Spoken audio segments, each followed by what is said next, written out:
ஆச்சி பாதாம் ட்ரிங்க். ஆச்சி பாதாம் ட்ரிங்க் ஒன்னு வாங்கினா ஒன்னு ஃப்ரீ. நாடாளுமன்ற தொகுதி மறுசீரமைப்புக்கு எதிராக முதல்வர் மு.க.ஸ்டாலின் தலைமையில் நடைபெற்ற அனைத்துக் கட்சி கூட்டத்தில் பல்வேறு கட்சிகள் தங்களின் நிலைப்பாட்டை முன்வைத்துள்ளன. அவற்றை பார்க்கலாம். அதாவது மத்திய அரசு எந்த தாக்கியதுன்னு சொல்ல, தொகுதி மறுவரை செய்யல, 2026 வரல இந்த ஸ்டேட்டஸ் கோ மெயின்டைன் பண்ணப்படும் சொல்லிட்டு இருக்கிற ஒரு சூழ்நிலையில இன்னும் ஒரு தொகுதி மறுவரை செய்து மக்கள் தொகை கணக்கெடுக்குன்னா 3 வருஷம் ஆகும். 3 வருஷம் ஆகிற சூழ்நிலையில எதுக்கு இந்த அவசரம்? நாங்கள் தீர்மானத்துக்கு ஆதரவு கொடுத்தோம்னா தமிழ்நாட்டுடைய அதாவது ஒரு உரிமை குரல், ஒரு வரையறை எந்த காலத்திலும் குறையக்கூடாது. அனைத்து இந்திய அண்ணா திராவிட முன்னேற்ற கழகத்துடைய அந்த நிலைப்பாடை நாங்கள் எடுத்து சொன்னோம். அது ஒரு பக்கம்.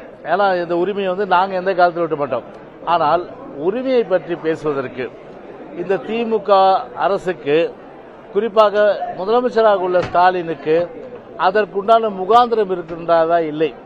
உத்தரப்பிரதேசம், பீகார், மத்திய பிரதேசம், ராஜஸ்தான் போன்ற மாநிலங்களில் கூட்ட மாட்டோம் என்று சொல்லவில்லை.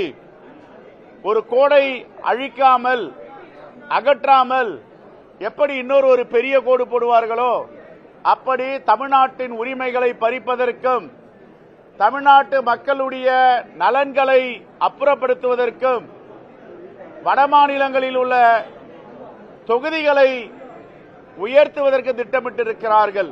நயவஞ்சகமான முறையில் மக்கள் தொகை கணக்கெடுப்பு என்று ஒன்றை சொல்லி அதன் அடிப்படையில் தொகுதி சீரமைப்பு என்கிற பெயரால், தொகுதிகளை ஒதுக்குவது என்கிற பெயரால் பாரதிய ஜனதா கட்சியை ஒரு நீடித்த நிலைத்த ஆட்சியாக உருவாக்கிக் கொள்வதற்குள்ள சதி திட்டம் இதில் உள்ளடங்கி இருக்கிறது.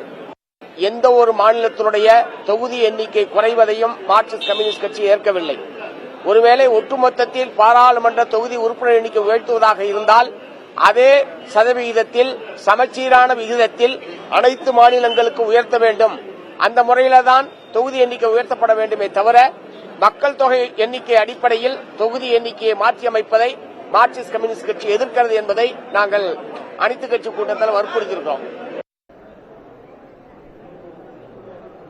மறுவரையறை செய்தே தீர வேண்டும் என்கிற முடிவை இந்திய ஒன்றிய அரசு மேற்கொள்ளுமேயானால் 20 அல்லது 30% அடிப்படையில் இந்தியா முழுவதும் அனைத்து மாநிலங்களுக்கும் சமச்சீராக எண்ணிக்கையை உயர்த்துவது என்கிற ஆலோசனையை வழங்கலாம் என்று விடுதலை சிறுத்தைகள் கட்சியின் சார்பில் குறிப்பிட்டிருக்கிறோம்.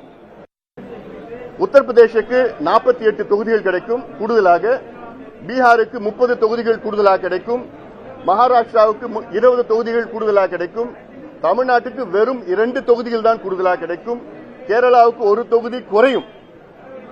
ஒட்டுமொத்த தென் மாநிலங்களுக்கு வெறும் 15 தொகுதிகள், வட மாநிலங்களுக்கு 195 தொகுதிகள் கிடைக்கும். 142 கோடி மக்கள் தொகை இருந்தால் இந்த நிலை இருக்கக்கூடாது என்று இங்கு எங்களுடைய கருத்துக்களை முன்வைத்தோம்.